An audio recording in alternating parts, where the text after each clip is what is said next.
Seiichi, now in hell, is wondering why is he here. Then a girl approaches him and introduces herself as Eileen.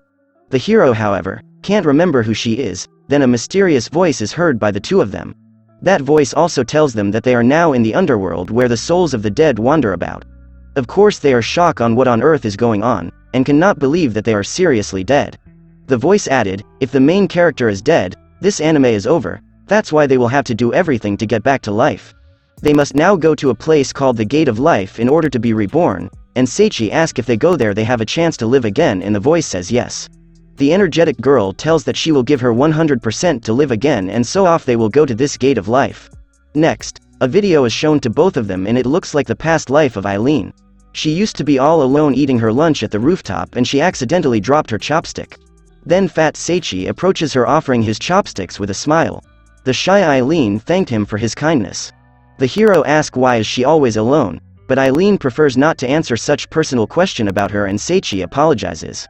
He added, he's just curious, that's all, and she replied that she's not good at talking with people. Seiichi cheers her up by saying she's honest and kind, and he thinks that she's lovely the way she is. Eileen blushes just by remembering about it, and that is why she has been attracted to Seiichi's kindness ever since. The hero now remembers her as the girl with glasses on the rooftop, and the girl is happy that he still remembers. After that, the two approaches the test of their trial, where they are greeted by the ancestors of the Rose clan named Mr. Mohican. Seiichi shouts he does not forget because he's in the season 1. Mr. Mohican explains that behind the labyrinth is the Gate of Life, but hardships lies ahead of them if they enter, as they are the protectors of the gate. The rule is simple, they will be deleted if they have been poked by them in their bottom. This scares the heck out of Eileen as she just wants to go to the Gate of Life right away. The chase begins, as the heroes run for their life avoiding the villains. But it ended up Eileen as the first one to poke someone and the enemy screams so loud. Next, she got another villain and he too felt the burn as he screams. Seiichi doesn't want to be left behind so he attempts to poke the big boss, but his bottom is like iron steel, and the hero's fingers bends in ways that it's not normal to look at anymore. Mr. Mohican tells him that his bottom is untouchable, so Seiichi should just give up and stay with them in the underworld. He should also consider joining the Rose clan, they say, and be happy here forever. Seiichi, in his serious face, refuses to give up. So the enemy started attacking him again, but the hero bombards them with his infinity punch, and this become the downfall of the two minions. The boss is disheartened to their untimely defeat, and swears to them that he will take revenge for their sake. Next he tells the two that he is the guard of the Gate of Life, and he won't allow them to pass this last trial. He then concentrates real hard, summoning the traditional skill of the Rose clan magic, the most powerful ultimate, the Rose Fist. He extended his arms, as his fingers glow at the end of it. He then shoots a super fast energy ball toward them and the hero got hit of his magic. This made Seiichi faces the wall and the boss takes this opportunity to poke his bottom as the hero screams in so much pain. After that, the girl cries for Seiichi's death, and the enemy is sure to himself that he'll never recover from this. However, he is wrong. The hero now stands tall and is overpowered more than ever. He tells Mr. Mohican that he will defeat him no matter what, and somehow this makes the villain a little bit scared of his presence. Seiichi is now positioning himself to make his ultimate attack, but the enemy will not back down. They both exchange an unlimited barrage of punches to one another as the ground shakes around them and none of them is giving up.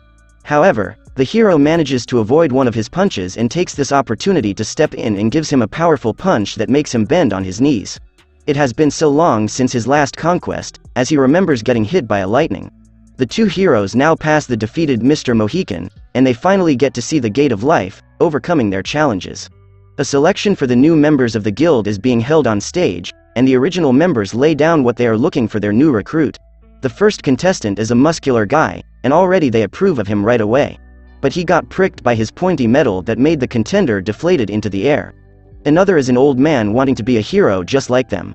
So far, none of the participants is up to par to their standards, and then a rose has been shot right into Gustel's forehead.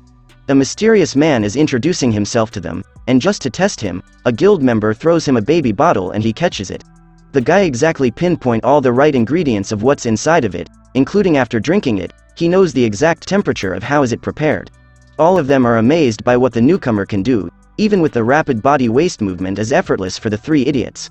And for the final showmanship, he takes off his clothes and shows the guild leader of how buff he is, and how perfect his muscles are aligned. He has now been declared as the new guild member by Gustel. The arrival of another royalty from another kingdom is upon this day, as Miss Ludia, accompanied by her loyal officers, walk towards the king with the guild members. King Lanzer greets the little lady as she is delighted to be here as well. That night, an officer guard is walking down the hallway, then he hears someone talking nearby. It's the royal magician speaking to someone, and they are plotting to take over the world by the help of the demon lord. This angers Zakia, as he now knows the truth of his real motive.